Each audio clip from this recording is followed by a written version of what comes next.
My name's Danyelle Dosunmu.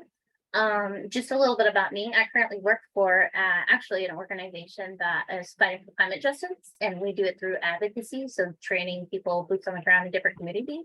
We actually have a presence in New York, so it's like technically I cyberly am connected to the New Jersey area, but I physically am in Missouri.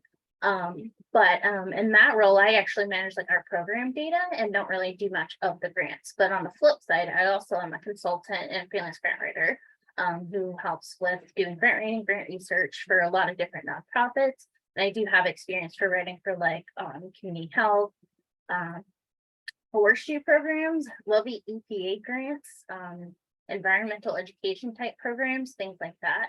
So it's been in my wheelhouse. I'm like, I'm managing the data now to show us, look at what we can do. And previously before that, I was like, look at what we can do, but all these other staff and certain things. So I'm very familiar kind of with the space that you all are kind of sitting in the environmental space. And right off the top of the hat, it's hard, very hard to find funders who fund that, depending just how your work looks.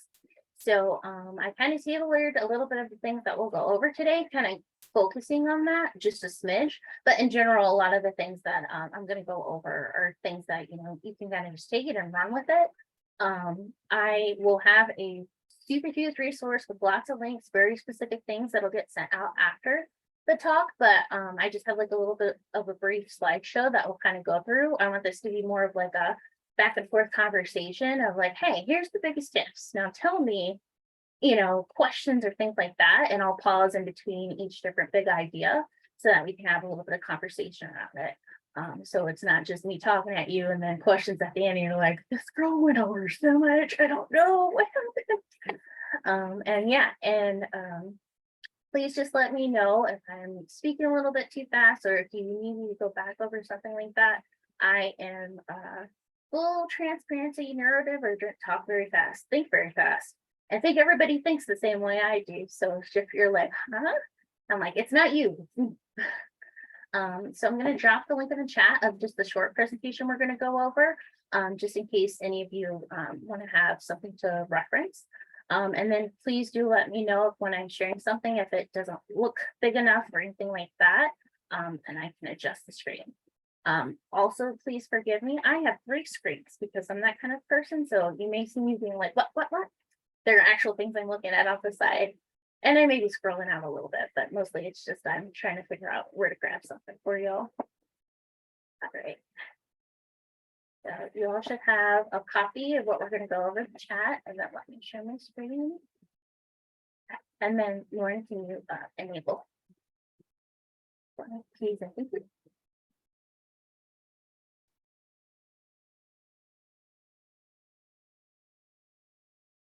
Right now.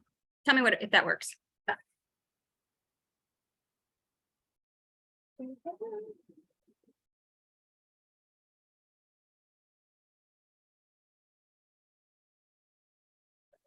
everybody able to see the screen? Yes. Okay.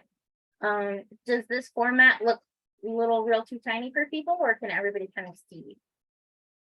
Yeah, because I love Google Slides for shareability, hate them for when you're doing a slideshow, but it just tries to be PowerPoint. It's not. So one of the big key things that we're going to go over here, outline of discussion, your organization's keywords, sources for grant leads, and no unsolicited proposals is not an automatic no when you're vetting different funders and all of that. I also want to highlight a lot of the things that I'm going to be going over for like research and looking at opportunities also is stuff that you can consider when you're actually writing your proposals.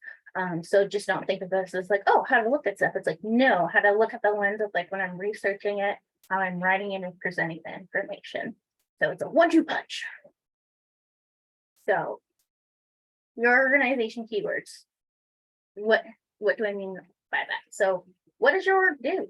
What are the main keywords for your org or program focus? What are the synonyms for the words you have identified? And then kind of break that down from a general category to specifics. So thinking about us as people who are in the environmental space. If you've ever filled out a grant application or you're looking at something, you're like, what's the main category? Environment, climate, conservation, those types of things. And then the next layer of what you would want to consider for your keywords are like, what types of services are provided through your organization or your program? Advocacy, conservation, education, workforce development, some sort of direct service. So you kind of want to have that kind of idea going there. And then special focus or a population. So parks and next area, urban farming, sacrifice zones, community health, etc. So you kind of want to just build these different layers of thinking about how your work can be described, because this will be one, it'll be a couple different things. Act as grant research search terms, because there's so many different ways to find grants and so many different types of directories. And sometimes you can't do like a really good keyword search. Sometimes you just have boxes and you got to check the boxes. So then you have to try to think about like, okay, what are the synonyms for those lovely little keywords thing that I had? That makes most sense. That aligns with this thing here. These also help with vetting prospects. So if, you're a helpful leader at the organization who has no idea what you do and what it takes in the fundraising space, it's like, someone sent this to me. Can we apply for it? Yeah, so to be able to vet that, you want to be able to know, okay, what are our keywords? And this is even a learning that you can do with, depending on the structure of your org or anything like that, so that they have a good kind of sense of like when they're out about schmoozing, they can be dropping these around, or if they hear it, perk up and try to perceive that. Same with your program folks, same for everybody who doesn't touch the development stuff. This can be just a really good way, because like I've gotten leads from someone who had a random conversation with someone who happened to be linked to an organization I knew did not exist or had any sort of connection to what we did. So, it really can trickle down to, this really helps with your vetting of your prospects or understanding when something's sent to you, how to really look at it. Don't dismiss it just because the keywords are a little bit different than yours. Think about those synonyms. Think about where you fit into these things. My biggest thing is, don't fit yourself. If you're a circle, don't try to fit into a square or a trapezoid or a triangle. But if you think that it's a circle, you're a circle, and it looks like an oval, look at it a little bit deeper. Look at those keywords. Really try to find that alignment. And then when you're doing funder outreach or even doing your proposal writing, this can help you align your language with those of the funders. So, we say climate justice. They are talking about environmental justice. Same thing, different types of the corn, depending on who you're talking to. But I wouldn't automatically say who says environmental advocacy. I wouldn't say that isn't related to climate justice at all, but the same thing, different words. So this really kind of helps orient you for doing that research and identifying alignment. And also when you're doing your outreach, again, you want them to feel like, we looked you up and down. We know every microcosm of the things that you do, and here's how we fit here. Don't also pigeonhole yourself and only looking at funders who have funded that first general category like we talked about here. Let me flip back to that. Environment and climate, sure. There's going to be some people that can be very helpful for narrowing down a large list, but it might actually help to look at the types of services you provide. So like education, workforce development, like brownfield remediation classes to be able to get people certified to be able to do the remediation to make spaces safe, to clear up hazardous materials, which is contributing to overall community health, but also creating new jobs in the environment and climate area. So that may not be, just limiting yourself to environment. You may want to look at workforce development programs or looking at education programs. And what does that look like? Advocacy, because advocacy is a big, broad thing, and that can look like a lot of different ways. So you don't want to necessarily really doing that analysis, really looking at your keywords can help you really kind of figure out the different sorts of places that you can fit. Don't always just lean on it being your main category as the only place you can look. You can look at a lot of different other places. Okay, so that's kind of the bigger overview for my spiel for the organization keywords. Does anybody have questions, thoughts, ideas? And I'll stop sharing.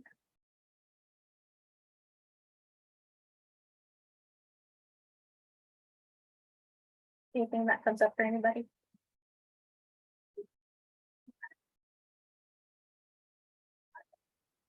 So, like I said, one of the big things about these keywords is that they are really helpful for being able to just try to whittle down that landscape of all of the money, people giving out money.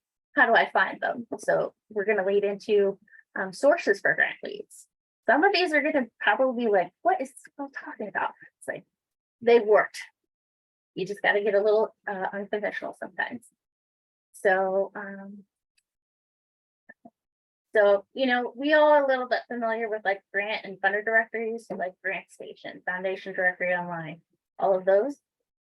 Well, if you've ever done any sort of strategic planning with your organization and did like a SWOT analysis, think about those organizations that came up with that. Then go to their website, look at their annual reports. If they had an event, look at their sponsor list, look at their donor list. That could be a good place to lead. And I always want to say it's not competition when you're looking at other organizations doing the work, because you are all working towards this one big pie, but each of you are attacking it in different places and basically different slices making up that pie. So don't ever think that, hey, I went to this organization, I found a lead, chatted them up, and we got a grant. You're not stealing money from them. You're just letting the funder know, hey, you're interested in this big pie. Well, here's another slice that you haven't funded before. Or here's another piece of a slice that's slivered down even more. That's helping to support what other things that you funded before. So I think we kind of get a little bit in the competition mindset, especially here where I am in the St. Louis area. We have like the highest rate per capita of nonprofits. It's kind of ridiculous. And like almost all of the local funders have said, partner, or we're not giving you money. We're spending all your stuff because a lot of you are doing duplicate work. You're not talking to each other. They've kind of come down and said that thing. And I was like, well, that's all well and good, but there's so many other variables and things to that. You really want to show them it's like, hey, we don't need to partner with these people to get this impact. Or you can, but you want to just be able to show that you're doing something that they probably haven't funded before, or that they haven't funded or realized is really satisfying that need that they're looking for. Again, this is where your keywords come in. Grant Advisor. This is a particular tool. You just Google Grant Advisor, and it actually has reviews for grantors and funders talking about like, yeah, they sucked, or they know they'll tell you, oh yeah, no reports, and then you get a quarterly report thing, and it's got all this stuff on it that nobody ever talked about. You can actually reverse engineer that to find some prospects. I usually just jump on there and be like, okay, let's see grant funders in my area. Let's see what reviews are there. And that also can be a way to be able to learn.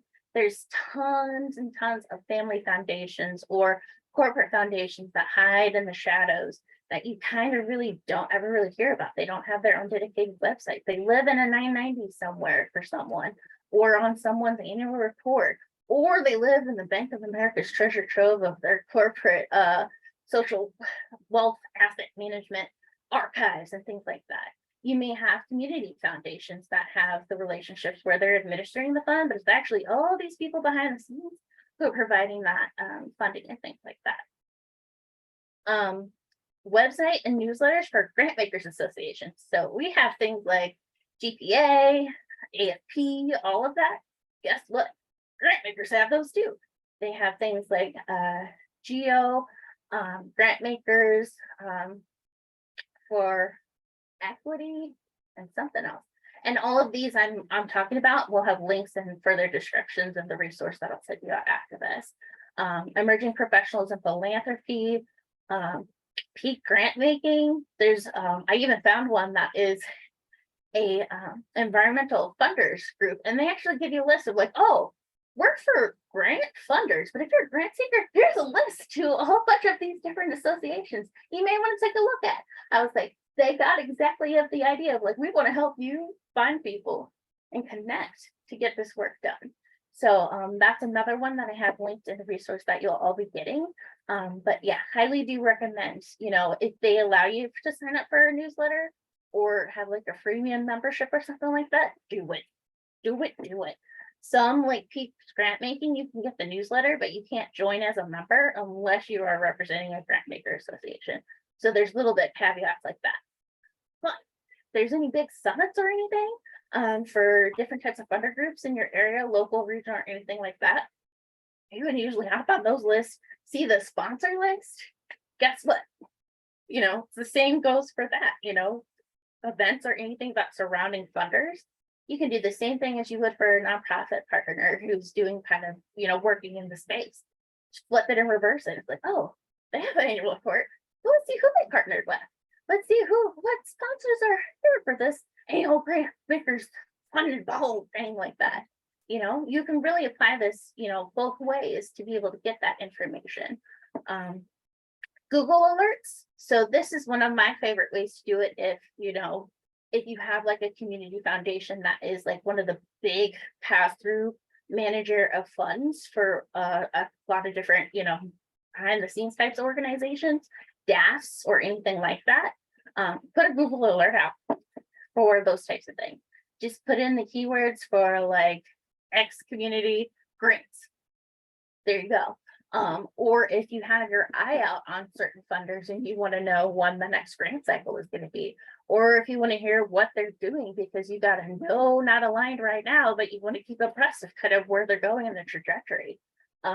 You want to make things automated as much as possible, have it come to you and not have to go to it like every time you remember, oh, they told us no, going through your Excel spreadsheet or your grant database if you're looking up and looking at like, oh, who do we talk to last year? And doing that grind, nope, you have a lot of it just comes straight to you in your inbox. Or you might get surprise information you never thought. Because new funders show up on the scene all the time. And sometimes it's just very little announcement because they're more targeted for who they want to outreach to, or they're using, who may be like that community organization to provide them a short list of organizations to do direct outreach to. It can be very insular. So, as many ways as you can get there and get it into that type of information and how they're talking to each other, the better. And then this last one, job ads and alerts. Okay, I'm a little crazy. So I have certain funders for my particular area. I have job ads and alerts for them. Because one of the big things that happens is when there's a big turnover in these, large foundations, grant makers or whatnot, alignment will change.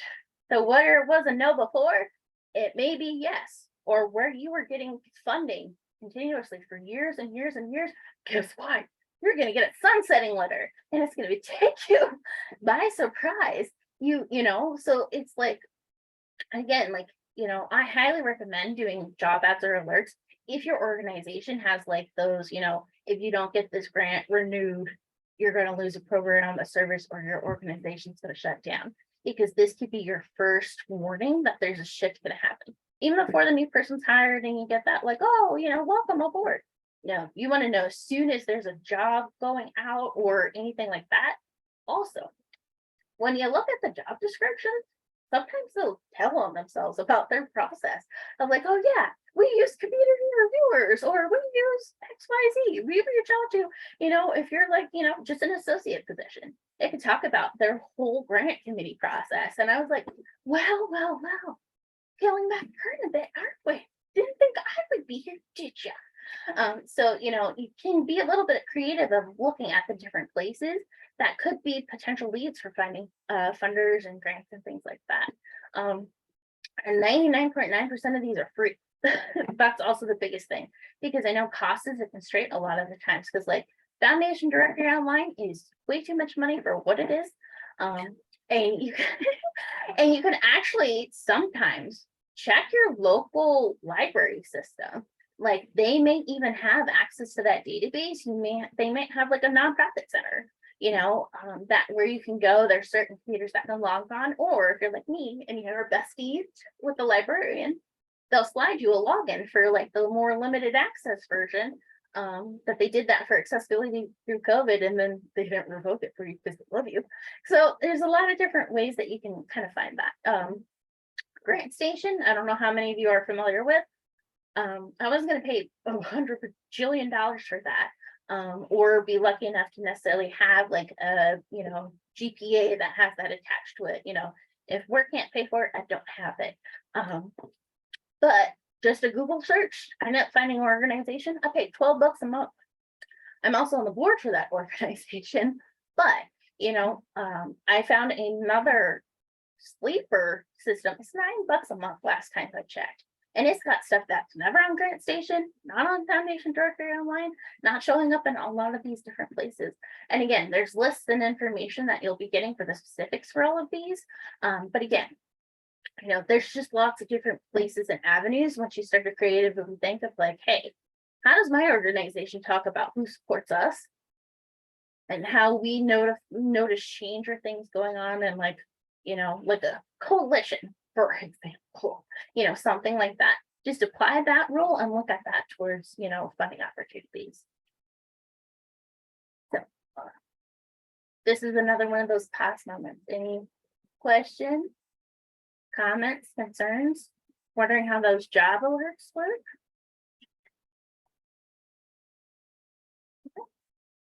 All right.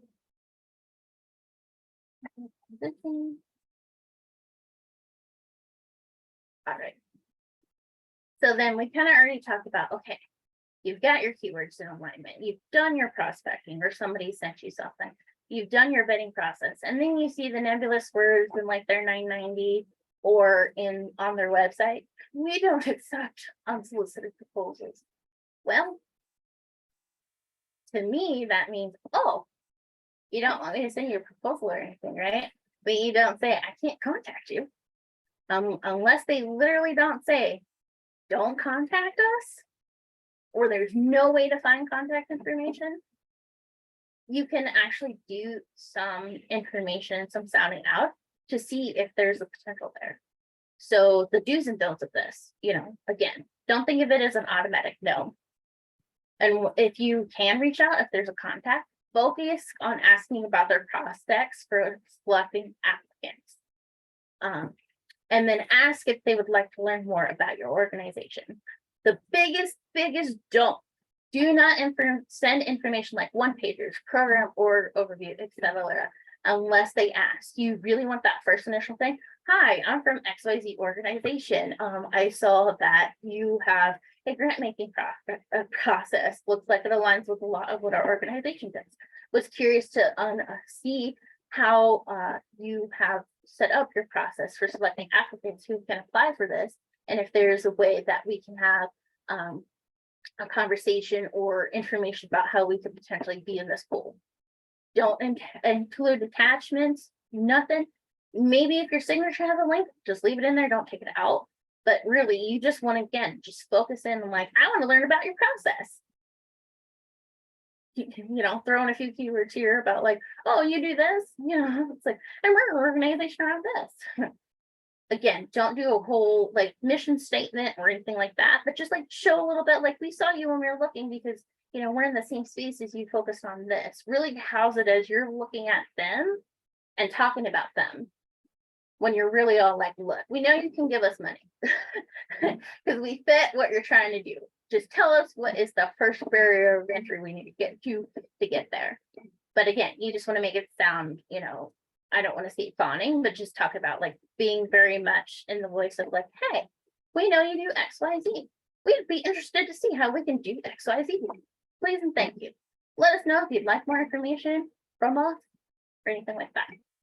I've sent that template out multiple times. Guess what? Meetings. I got requests for one-pagers. Sometimes they actually didn't even have an actual program for sending funding, and they just randomly gave out money because it was a new thing. I just thought about the keywords of my organization, and then I thought, it's corporation kind of does stuff like this. And then I just Googled, have they given out money to anybody? Guess what I found? An article about them giving out money to somebody. Was it anywhere near me? Nope. Was it aligned with the things that I do in my keywords? Yep.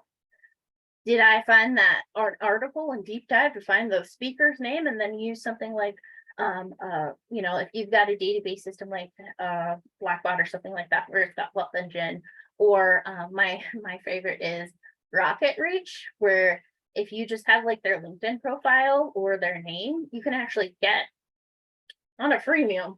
I have 18 different email addresses. They give you a certain amount for free. You can get their contact information. And I did that. And I reached out to them. And then I got randomly a ping from someone who actually lived not even 25 miles from where my organization was, who just happened to be part of the team that was trying to help build like their, philanthropy arm of the work that they did. And his first thing was like, so thank you so much, but you got me in trouble with my boss. They told me, why didn't I tell them about you guys? And we ended up having meetings.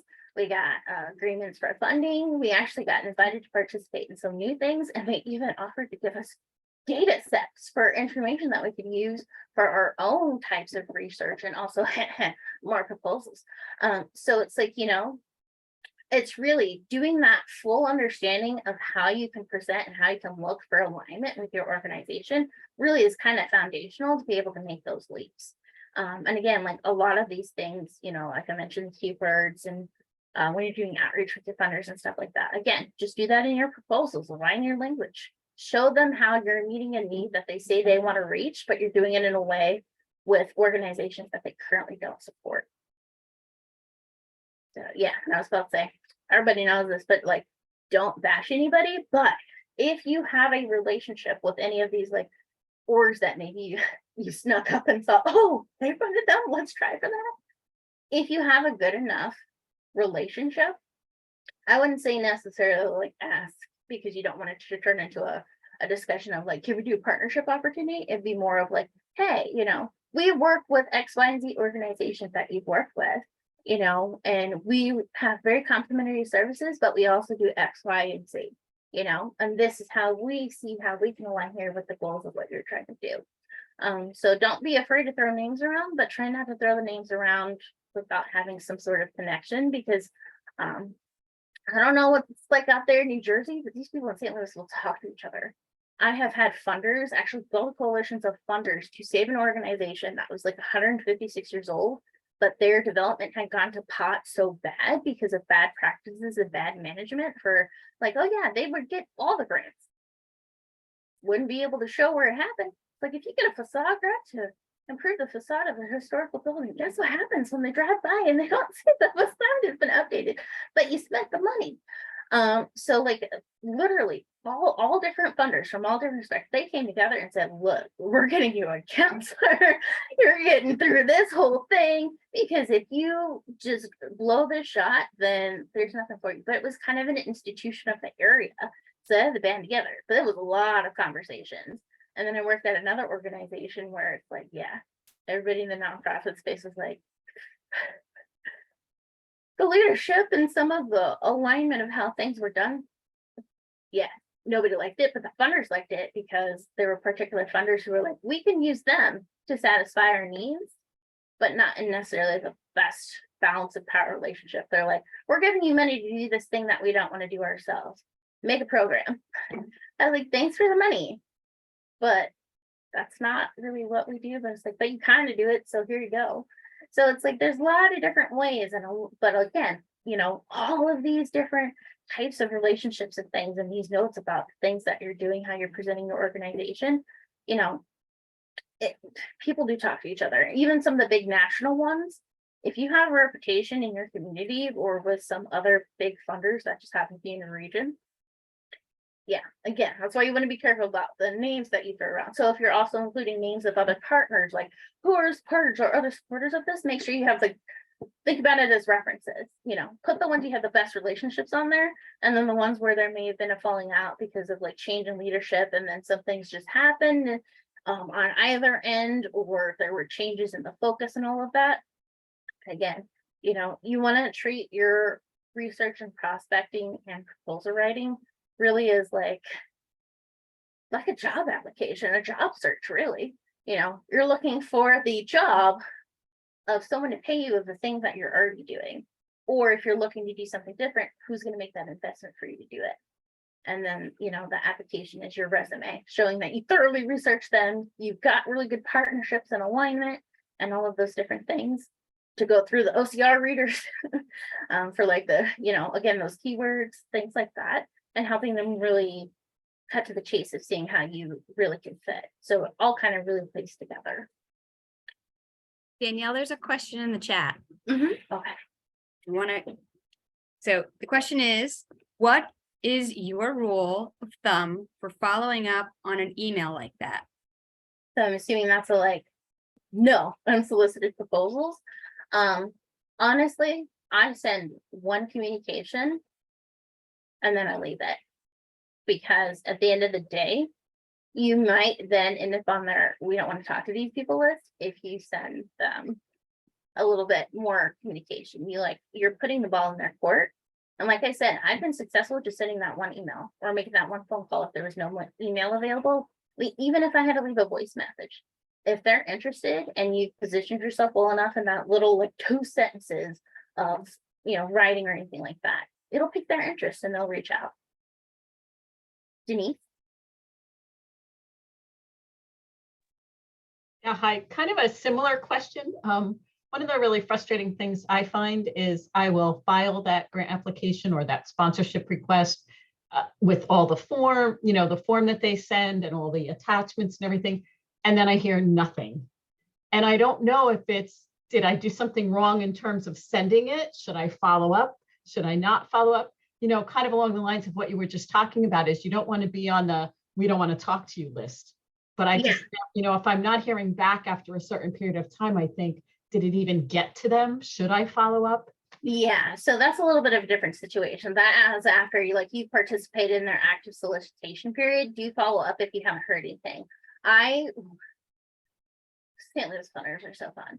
I had one funder who I looked at, I was like, it was taking an average amount of long time to hear about declines or awards for the particular funder. I've never not gotten money from them for every organization I wrote for. And so I was like, I know what their process is, but they had a leadership change. And I actually knew it from the inside because the person who used to manage that fund ended up becoming the executive director of the organization I just left. So I knew it was going to be a little crazy, but I didn't realize how crazy it was because guess what they've done? They've listed out the people who had been awarded for that year and hadn't contacted any of them. And guess who was on there? All of my organizations that I applied for. And so I had to call them and be like, hi, we noticed that this was there. And they're like, we are so sorry. We've just had so many issues. And also caveat, COVID kind of messed with a lot of things on the funder end for their back end stuff. So like, that's where I say the job ads actually come in helpful because a lot of them you'll actually see or they've changed their grant reviewing process and things like that. So now they're trying to get help. But yeah, if you went through the regular method and you haven't heard anything, like you didn't even get an auto reply, if it was, to email to an @info or something like that, do follow up. And I would say give it about a week and a half. But if you sent it like way before the deadline, don't expect anything before the deadline. But if you, like most of us, you sent it close to the deadline, I would say give it about a week, just like, hey, just following up, I submitted my application. I didn't receive any sort of notification that had been received. And I just wanted to follow up with that because that week I feel like was a good period of like, oopsie, if they didn't do something right, or they'll accept something coming in as long as you show like that date stamp and approval of like, forward them the original message. Yeah, so a week is my biggest thing. Thank you. Mm-hmm. And those were kind of like just the big overall arching things that I went over. So I don't have any more slides. So it can be a free for all for other questions or just things that you've experienced and you want to talk through, just like what Denise said, it's like I send it into the void and get nothing. To be perfectly frank, I've had some funders never even send a denial or reward before, but I at least got the notification that my application was submitted. So I was like, as long as you get that one piece of confirmation, then it's kind of just like you're going to have to write it off or look at when their next grant cycle is and then reach out about like a month or two before that. Because some funders will do that where they won't award until it's right before the next cycle. And it can be a long freaking time. And they don't disclose these things when you apply for it, by the way, because that would be too nice.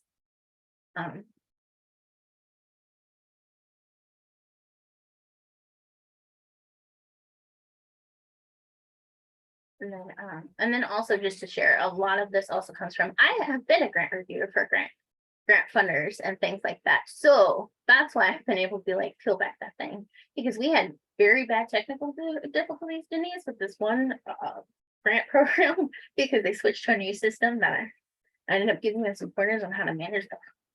that particular winter because they suck. So yeah, that ended up delaying stuff for like 2 or 3 weeks, but they weren't going to communicate that to their grantees or anything like that.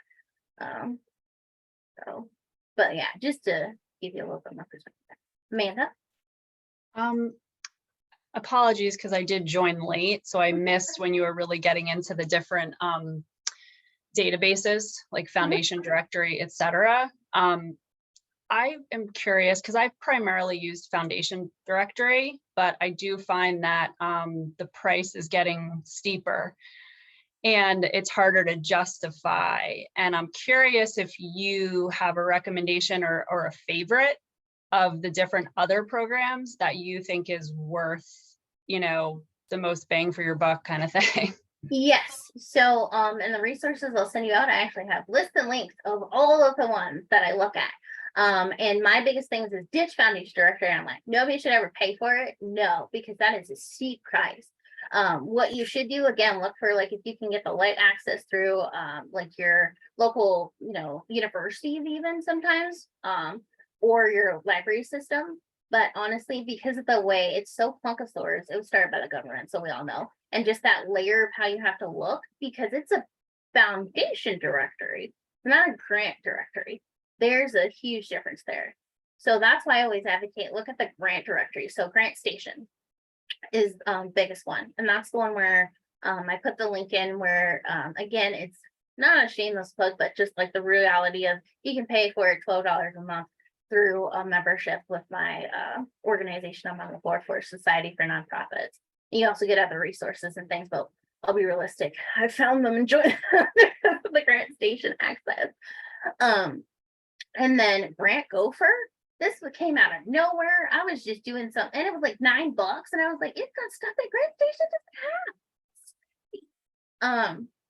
It's and this is where knowing your keywords helps because its interface is a little bit, but it can bring up a lot of different things. I have some actual in the resources you'll get, there's pros and cons of actually using the different databases. I didn't name them specifically, but just talked about like, hey, keywords here, this type of thing here. If you're in an area that has a name that's affiliated with another county and another city somewhere, be careful how you do that because St. Louis, Minnesota has so many opportunities. And I'm like, okay, I didn't need that. That's in Missouri. No, you said St. Louis County. Okay, whatever. But yeah, so Grant Station, Grant Gopher. And then again, really kind of just leaning into those alternative sources. Sometimes it may take a little bit of an extra time. If you have a grant management system, so if you've got anything with Blackbaud, if you've got Grant Seeker, Instrumental, anything like that, some of them have modules where you can actually buy it. And kind of sort of is basically they're just linking to the Foundation Directory outline, to be quite honest, or to Candid's like 990 directory. But that also be like, look at the tools that you have and kind of evaluate what kind of things they have there and lean into that. Instrumental in and of itself is kind of an inflection point of like Grant Station, Grant Gopher, and a little bit of Foundation Directory online, but it's super expensive. And if you're going to try to use it for like actually kind of managing your grants, because we kind of build it up as all in one, look and prospect and manage your grants here. No, it doesn't do that.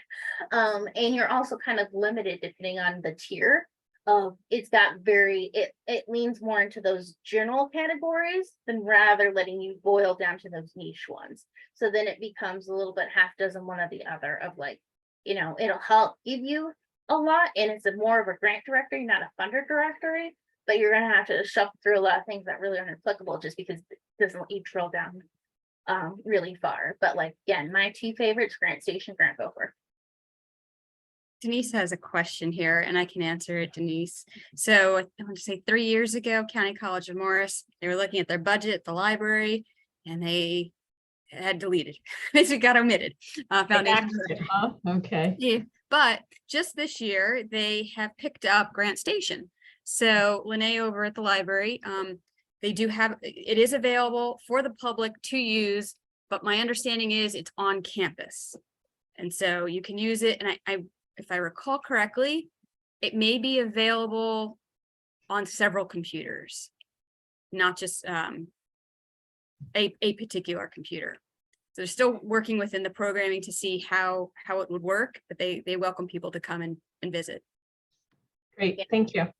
Yeah, and I was like, and it's not good from our organization, but because we have both a annual membership and then also like you can pay by month, you can actually just like, look, if you're gonna sit down and you're really gonna prospect, pay the $12 for 1 month and then just get Grant Station at your office so you don't have to trek to things like that.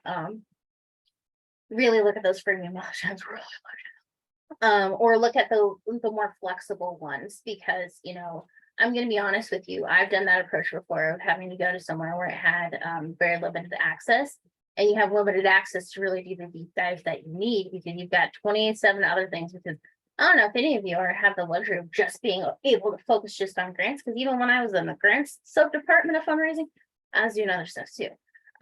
So it kind of it doesn't really help sometimes because you have to do like an export of your results and then it's not searchable and refindable, honestly. So I feel like sometimes it's worth the just if you can get a trial, really stick and be dedicated to that trial time so that you don't have to charge the buku bucks, but you get that unfettered access where you can do those deep dives. And then maybe you could supplement with going to a location after that. But I really, really, really stress whatever you can do that is where you're at is going to be a lot more worth your time and of the investment into it.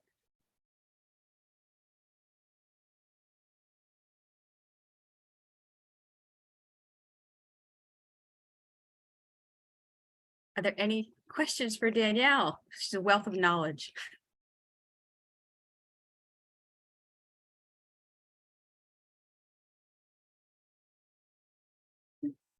Yeah, and again, so I'll have all those lists and links for those.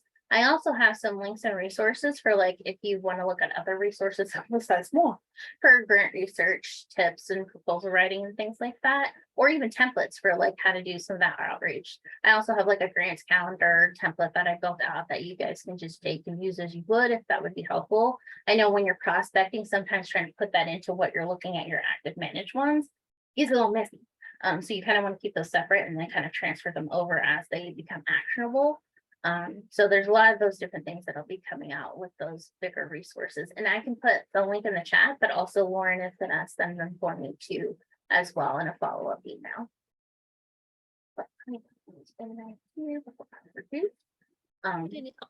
I have a question. My name is Karen. I work for Monmouth Conservation Foundation. I feel like it's one of those puzzle pieces, but it doesn't hurt to always ask to see if someone has an idea. If you are able to apply to a foundation or if you're invited to apply, we just were invited to apply to a bank, which is great. So I look at their 990 and see what grants they've given out as recently as possible so that I can get an idea of what type of amount I should go for. But I also try to ask them, is there a range that we should be mindful of? You're asking for someone's budget, buying a dress or something. But do you have any other tips or anything that you do in terms of what amount you shoot for? So I kind of look at what do they say is their range on their website? If you've been invited to apply, first and foremost, always ask them what is the range that you would recommend to us, because that's going to be your best thing. Because when you've been invited to apply, they pretty much, unless you really mess it up, and I had an organization do this because they didn't listen to the keywords where they said, don't put this in there and we'll give you money. They put the thing in there and they didn't get the money. But they can give you a really good solid thing. But if you're going in a little bit half of oh, they're new and we had a meeting and it felt good and they said, oh yeah, you should apply, I would do like you just said, go look at the 990s, look at the kind of the average, and also think about, if you've done that SWOT analysis and some of those names popping up, what kind of size organization are they? Are they comparable to you? Because a lot of the times you'll see the bigger gifts will go to, bigger organizations, bigger costs, bigger impact, bigger outreach. So it's sometimes, brass tacks of it. And sometimes this is actually what some funders have asked me to do. If you can, because it's hard in our space, itemize what it takes to do the impact that you do. What's the cost per unit to do what you do? So if you say 5,000x is impacted, how much does it take to do one? I kind of write that out because I had one funder who said, we love it when we get things like that, because then that lets us know, hey, if we give them this amount, we know that we're doing this, or we can give them even more amount, so we know we can do that. So it Okay. kind of just depends on what information honestly can be available from a funder. And then also just to how your work can be adapted to those types of strategies. Because sometimes it's going to take $10,000, and I can't tell you what that $10,000 breakdown per head cost or something is going to be, because our work doesn't work like that. $10,000 is making sure that the organization is sustainable for doing this, or can do it faster than if you didn't have that $10,000. Like some of the things that I talk with some of my students is always like, you're inviting them to participate in an opportunity. You want to be humble, but you also want to be like, look, I can do this with or without you. But if we do it together, it'll get done faster and it'll be beneficial for both of us. You'll be meeting your goal, we'll be meeting our goal. But we can still do it without you, because we have a list of 20 other people that we're going to go to and talk to. And one of them might even give us more money than we asked to. Hashtag happened to one of my freelance clients, because she freaked out. She was like,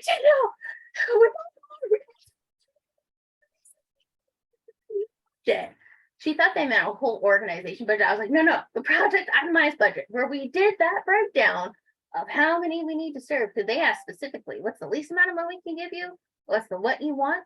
And then they surprise, we're going to give you extra, because you itemized and we see how much that extra X amount of money we're going to give you. We'll do it. Thank you. Mhm. Well, thank you so much, Danielle, for joining us today. Super upbeat and all the words of wisdom. I will be sending out the materials. Thank you for sharing. And there's some links here as well that have been dropped in the chat section. Yeah. If you want to.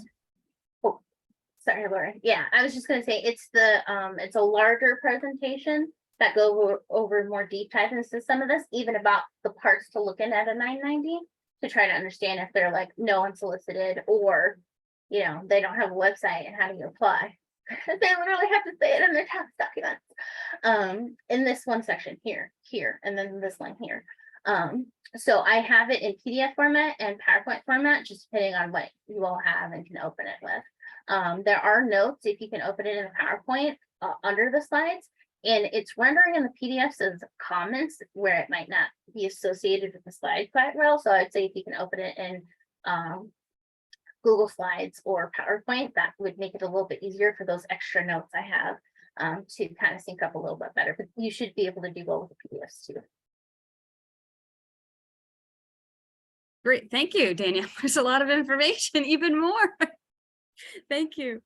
Yeah, I was like, y'all, I knew I was not being able to get that all to you, but like that's kind of like those slides we went over is kind of like what's the through line of that bigger one, and just some more deep dives into some of those things. So yeah. Danielle, did you want to include your information for people to contact you? Sure. Yeah, let me put it in the chat, and then also if you want to just include it in the follow-up that you send out. I'm more than happy to set that up. And even though I am like a consultant and freelance, I'll charge for my time. If you just want to talk to me about like, hey, we got this thing, can you help me look at it? I'm more than happy to just do that. And I actually have a whole freaking appointment calendar I have just to be able to set up times to talk to people about some of these things. My feeling is we're not competing. We're all trying to get towards our goal. So as much knowledge that can be shared is valuable. And also I'd rather you spend that money on Grant Gopher than on just talking to me. So it's something like that. So it's like, yeah, feel free to reach out, add me on LinkedIn, anything like that.